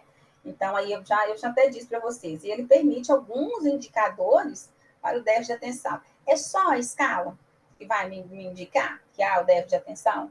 Não. Tem também a anamnese, que é feito com as famílias, né? Tem o estudo clínico, né, de observação dessa criança, tá bom? E é uma escala, assim, não é uma escala demorada para fazer, não. Eu vou abrir aqui outro parênteses, que eu lembro que eu vi uma pergunta lá, o que a gente faz com a família, quando a família não aceita o diagnóstico do TDAH? Gente, a gente tem que acolher essas famílias, né? Essas famílias, às vezes, elas tem muito julgamento externo, tem muito aquela avó, aquele avô que fala que não é isso, que não aceita isso, que o seu pai era assim, que o seu avô era assim, a gente escuta isso. Eu acho que as famílias precisam ser acolhidas. Então, você vai insistindo, né, e você vai mostrando para ele o que são prejuízos que isso traz para a vida dele, o que a vida dele poderia ser melhor, com o diagnóstico, quais são os benefícios. A gente tem que falar dos benefícios que esse indivíduo vai ter com o diagnóstico, independe de que seja aí, TDAH ou qualquer outro, qual que é o benefício que vai ter, né?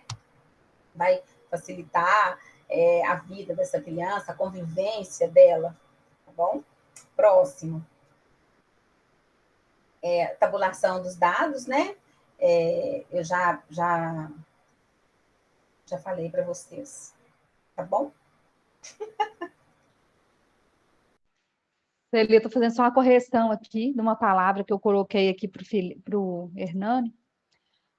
Gente, eu gosto muito dessa escala que a Sueli estava apresentando, porque ela faz um indicativo diferenciado. Porque quando a gente pega, por exemplo, a Conners, ela vai colocar um valor total. Então, não dá para a gente saber muito se é desatenção ou se é a ideia do TDAH, a hiperatividade. Enquanto que ela consegue mapear e descartar a questão do transtorno de conduta. Então, eu gosto dela, eu acho que eu já respondi algumas e até indico às vezes, sabe? Para os pais aí, para os meus aprendentes aí, responder também essa. Eu acho que ela tabula melhor essa visão, né? Separa melhor essas categorias, esses subtipos aí do TDAH, o déficit de atenção e a hiperatividade, dá até para ver, né, se são combinados. Então, eu gosto bem dessa escala.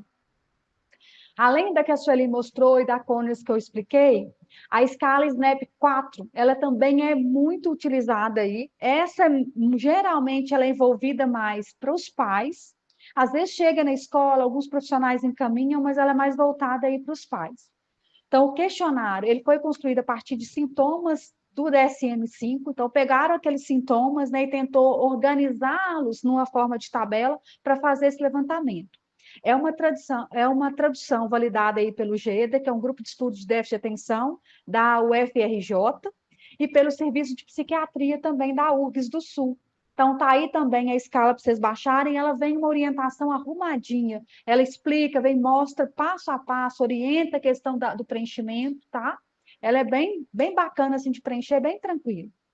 Os itens vai do 1 até o 18. Ai, Tiago, está chamando a atenção para o tempo. Misericórdia, eu tenho aula hoje. Os itens do 1 a 18 apontarão sintomas primários, né, de TDAH, e aí ela é dividida em duas partes, isso é importante demais. Do 1 a 18 é o transtorno do déficit de atenção e hiperatividade, do 19 ao 26 é o transtorno desafiador e de opositor, né, que é o que a gente tem aí também, que é o que até a Maíra estava comentando, né, lá no nosso chat. Então, ela divide em duas partes. Eu consigo fazer mapeamento das duas coisas, inclusive para identificar se a criança tem traços ali, né, características do TDAH, hiperatividade, e também ali o transtorno desafiador opositor, ou se essa separação aí. No próximo slide, eu fiz um exemplo, coloquei uma parte, na verdade, dessa escala.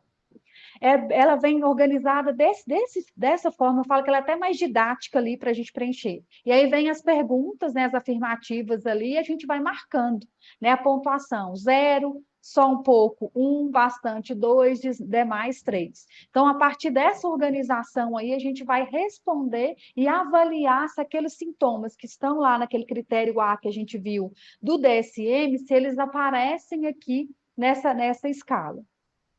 Próximo para mim. Aqui está como tabular essa escala. Se esquecer, não precisa te preocupar, tá? Porque tem aqui no slide, lá também orienta bem tranquilo assim. Então, se existir pelo menos 6 itens marcados como bastante ou demais, por que 6 itens? Lembra que lá no DSM falava que para a gente, né, considerar que alguém tem ali o TDAH, precisa considerar entre 6 daquele corpo ali, né, de sintomas. Então, ela utiliza essa referência. Se você marcou lá bastante ou demais, apareceu no mínimo aí, né, Se apareceu pelo menos 6 itens ou mais de 6 itens, aí vai chamar de desatenção. Então, a parte das perguntas que está do 1 até o 9 se referem aí aos sintomas de desatenção. Enquanto que a parte, né, do 10 ao 18 se refere aos itens de hiperatividade, ela é subdividida. Então, os itens de 1 a 9 se refere à desatenção, teve mais de 6 indicadores ali, né? Marcou bastante demais para mais de 6, aí tem característica da desatenção. No caso, né, da hiperatividade, é do 10 até o 18, aí a mesma coisa, né? Apareceu mais de 6 itens ou mais marcados como bastante ou demais, indicam aí a questão, né, dos sintomas da hiperatividade. E aí, pensando ainda nessa escala, ela tem, eu contei, né, que ela é dividida entre os sintomas de TDAH e os sintomas também do transtorno desafiador opositor. Então, nesse caso aqui, é de 19 até a 26. Aí a mesma coisa, ali não tem um controle, né, uma tabulação diferenciada do que a gente viu lá atrás, para ele eliminar ali dentro desse contexto se o comportamento, que às vezes é confundido entre transtorno desafiador opositor e o TDAH, ele vai eliminando aqui. Para essa última aqui, gente, para essa escala de transtorno desafiador, não tem aquela porcentagem, é só mesmo para descartar essas características com relação ao TDAH. Então, o Snap 4 também está aí para vocês, dá para vocês acessarem, é bem tranquilo de preencher e bem didática também, né, Celi? Sim, bem didático. Eu estou preocupada com o tempo, Gislene, você desculpa, eu gosto de falar. Eu já vi Minha uma pergunta filha, aqui, quer nós responder? Nós duas juntas é um perigo. Pode ficar tranquila que a gente termina, pode ficar sossegada. Fica à Tá, vontade. tá certo. Bom, como eu disse para vocês, a minha dicção de inglês é muito difícil, né? Mas essa escala, ela é uma escala de rastreamento do TH para adultos, então a partir dos 18 anos, tá? E ela é dividida em parte A e parte B. Como a Gisele já disponibilizou ela para vocês, eu vou tentar ser bem rápida mesmo. Tentar, né, gente? Já viu. Então, assim, o que acontece? Essa escala a gente chama de. Ela foi adaptada por Paulo Matos também, né? Já fui lá, ela é Adult Self Report Scale. Então, uma escala de respostas de adultos, né? De uma devolutiva de adultos. Então, quem faz é o próprio indivíduo. O que muda nela? O que muda nela é o tipo de afirmativas, né? Que é feita, que aí o próprio indivíduo vai falar dele, né? E ele vai marcar, eu vou pedir para, deixa eu só terminar aqui, ele vai fazer marcações de frequente e muito frequente, tanto no A quanto no B. Passa para mim, por favor, Thiago, acho que fica mais fácil visualizar. Eu não sei, aqui, ó, já apareceu só a parte A. No arquivo que vocês receberam, que tem aí, tem a parte B também, né? Então, como que a gente vai observar nessa escala? Então, tem nunca, raramente, algumas vezes, frequentemente e muito frequente. Então, se um indivíduo, ele marca na parte A 4 ou mais, né, de 1 a 9, ou mais, muito frequente, né, desculpa, perdi meu raciocínio. Se na parte A ele marca frequentemente ou muito frequente mais de 4 vezes, indica uma predominância de desatenção, tá? Se na parte B ele marca também de 1 a 9, mais, de 1 a 9 perguntas, mais frequentemente ou muito frequente, indica uma predominância da apresentação hiperativa, impulsiva imperativa, tá? Pode passar. Ah, não, já acabou. Mas eu tenho que responder a pergunta. A Gislene, eu creio que a Gislene talvez vai querer acrescentar. Gislene, deixa eu abrir aqui para me ver a pergunta da colega ali, que eu fiquei interessada. Quando é a Valcineia que perguntou? Só um minutinho. Pode ser diagnosticado, o transtorno de conduta pode ser diagnosticado a partir de qual idade? O diagnóstico deve ser encaminhado para psicólogo ou psiquiatra.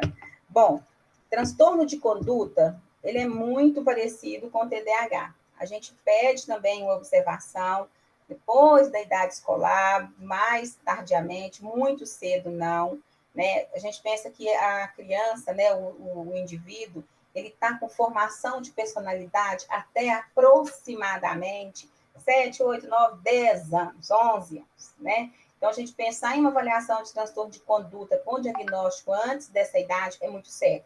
Por quê, gente? Quanto mais precoce eu dou um diagnóstico de transtorno de conduta numa criança, há estudos que falam isso, há um pró-diagnóstico que a situação dessa conduta é grave, é séria, é psicose, psicopata, psicopatia.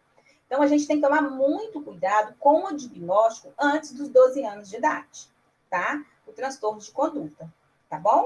Então, assim, observa isso, mesmo que há esses indicadores, eu acho que é prudente a gente esperar mais um pouco, não pode deixar de observar, tá bom? Quem vai avaliar isso? Aí a equipe multidisciplinar, né? Psicólogo, se for necessário, pediatra, se for necessário, o uso de um medicamento, tá? É a mesma coisa quando você vai pensar em esquizofrenia, né? Que ela é mais tardia para você fazer o diagnóstico, tá bom? Eu adoraria ficar mais, mas não posso. Sueli, enquanto eu vou falar a palavra-chave, vai respondendo para a minha Vanélia, por favor. Ela fez uma pergunta interessante aí sobre a questão do transtorno opositor, vê se você consegue respondê-lo para mim.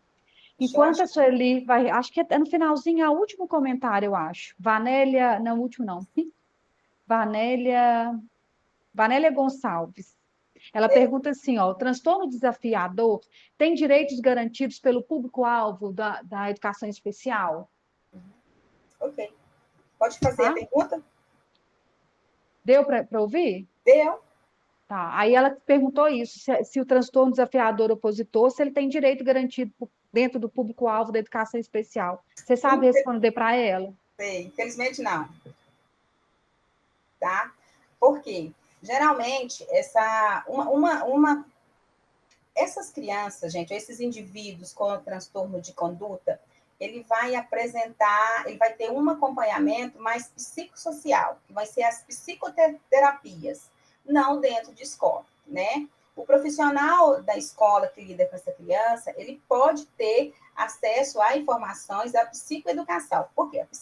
As psicoterapias que essa criança vai fazer vai ensinar para ela estratégias de comportamento para atenuar aquele comportamento externizante, tá? Aquele comportamento, vamos pôr assim, de agressor, que geralmente eles apresentam mais nessa característica de ser agressor mesmo, né?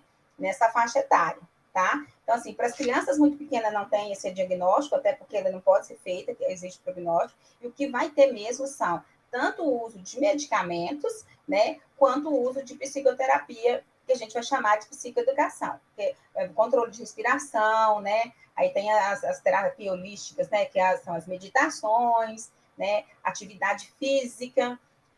Uma característica interessante para essas crianças é colocar ela em esportes de impacto. Então, assim, boxe, esporte de impacto mesmo. Crianças com TDAH, mais impulsivo, hiperativo, a gente indica muito atividades, por exemplo, futebol, que é de correr. Então, se você for pesquisar a vida desses astros aí de futebol, desses medalhistas que a gente tem aí, eles são crianças que em algum momento tiveram um diagnóstico, pode ter tido diagnóstico de TDAH, porque eles têm muita energia. Então, a gente pede para que gaste energia, né? Esses boxeadores que a gente vê, né, que a gente acompanha aí, eles têm algumas. Assim, eu não tenho dados científicos para falar com vocês, mas assim, alguns a gente consegue entender que eles tinham problema de conduta na adolescência. E aí eles vão para o esporte, que é um esporte de força física, e aonde eles deixam fluir essa condição deles, né? Tanto é que a maioria deles envolve, quando está no ringue, está envolvendo em briga, né? Para fazer. Infelizmente, hoje, no serviço público, que é onde a inclusão é mais assistida, é no serviço público, quem tem acesso a essas monitorias são a maioria das crianças que tem síndrome, de transtorno só o TEA hoje. Mais Sueli, deixa eu só falar a palavra-chave ali de novo, porque eu pedi o Tiago para escrever e acabou que eu não falei. Então, a terceira palavra-chave, gente, é escala, tá? Enquanto a gente vai terminando de responder, deixa eu só colocar o link aqui para vocês responderem para mim, preencher o formulário, tá? Então, a terceira palavra-chave é escalas. Escala, isso. Tá, aí eu vou colocar também, agora fixar no topo da live para vocês, tá bom? Sueli, o que você estava falando aí com relação ao TOD, eu estava pensando aqui também. Nas terapias voltadas aí para análise do comportamento, né, para a aba, análise do comportamento aplicado, ajuda demais, né? Então, procurar psicólogos, às vezes, ou terapeutas habilitados para aplicação de aba, ajuda muito essa questão do TOD, não só, mas também do TDAH no controle desse comportamento, às vezes, né? Principalmente para os hiperativos, a fazer substituição ali de comportamentos inadequados por comportamentos esperados. Então, todo esse contexto aí da análise de comportamento pode contribuir também para ajudar. Lembrei disso na hora que você estava falando. O ABA é um recurso, para mim, padrão ouro para essas crianças, né? Para a TEA também, né, Sueli? É que eu estava falando, assim, hoje no serviço público, que é onde a gente tem uma maior assistência, gente, o serviço público pode ter os seus defeitos, como tem, eu acho que tudo tem defeito, mas também tem muita coisa boa. O atendimento de criança de inclusão, o serviço público é o melhor que está tendo, tá? É excelente mesmo. E aí, hoje, o que dá direito, né, para as crianças, o TDAH não tem direito à monitoria, mas se ele for um TEA, ele tem, né? E as síndromes, todas as síndromes, têm direito à monitoria. E eu fico pensando muito também na questão da intervenção pedagógica. Ele pode não ter direito ao monitor ou um atendimento educacional especializado, que não impede a rede de incluí-los. Conheço muitas redes que fazem esse atendimento ali conjugado, às vezes tem na sala um TEA e tem também uma criança com TDAH, esse monitor faz esse atendimento compartilhado. A questão do atendimento individualizado pedagógico também, que auxilia nesse ali. Então, acho que são contextos aí que vai organizando e ajudando. Kátia, a terceira palavra-chave é escala, tá? Coloquei aí para vocês. Já está o link também no topo da live. Não esqueçam, por favor, de clicar, preencher direitinho, porque senão depois eu não consigo certificar, tá bem? Hoje, Gislene, só rapidinho aqui, né? Prometem assim, essa questão dessa monitoria dessas crianças que chegam com TEA, desculpa, com TDAH, elas precisam ser consideradas. Porque eu não lembro quem foi que fez a pergunta aí, ó. Muitas das vezes há um subdiagnóstico de dislexia com TDAH. Então, a criança aparece como TDAH, mas não aparece como dislexa. O dislexa tem o direito ao auxílio leitor. Então, assim, essa questão de como que é a vida dessas pessoas dentro da escola, tema para a live, né? O que a escola pode fazer? O que nós, profissionais de escola, podemos fazer, né? Para atender essas crianças. Sueli, para a gente finalizar, gente, eu gostaria de fazer um convite para vocês. Semana que vem a Sueli volta, porque nossa temática era. A gente queria colocar mais coisas e sabia que o tempo é curtinho. Então, na semana que vem, a gente vai falar um pouco das possibilidades e também aí, né, dos limites que essa criança de TDAH tem, esse aprendente, que a gente pode pensar a estratégia de intervenção para elas. Posso dar uma sugestão? Quem colocou a palavra ali, gente, trocada, não tem problema, não, tá? Tranquilo. Pessoal, eu vi que a Marilene colocou aqui. Tem meu link aí, ó, Li Ramos 77. Quem tiver alguma pergunta sobre TDAH, escola, manda lá para mim, que eu, Gislene, a gente vai tentar respondendo aqui, tá? Então, beleza. E semana que vem a gente tá de volta, né, Sueli, na quarta-feira. Lembrando, gente, que amanhã, Sueli, também você está convidada, eu sei que você sempre acompanha, mas a de Genane tem live no canal, vou colocar aí agora para vocês. Então, quem quiser, quem puder, né, acompanhar a Genane aí amanhã, falando sobre avaliação, eu coloquei aí no finalzinho. Então, amanhã tem live no canal da Genane. Na terça-feira que vem, eu e Genane voltamos abrindo um quadro diagnóstico e intervenção dos níveis de escrita. Então, não perca, pessoal, aí. Aí, na quarta-feira, eu e Sueli de volta. E aí, a gente vai notificando isso aí direitinho para vocês. Eu, Gislene, e minha equipe, pessoal da pós, todo mundo aí, ó. Todo mundo de volta. Ver vocês aí, gente. Obrigada, viu? Obrigada, Bia, de coração. Obrigada, família. Muito obrigada, viu, pela participação, pelo carinho, por ter aceito o convite. O pessoal que está participando, não esqueça, não saiam sem se inscrever no canal, ativar o sininho para vocês já receberem as notificações. Sejam bem-vindos os que vieram pela primeira vez e os que já estão, né? Receba o nosso abraço também. Ótima noite para vocês, que agora eu preciso ir mesmo, com o coração doendo, vontade de ficar, mas eu vou dar aula lá na Contábeis. Obrigada, obrigada. Abraço aí, pessoal. Beijo.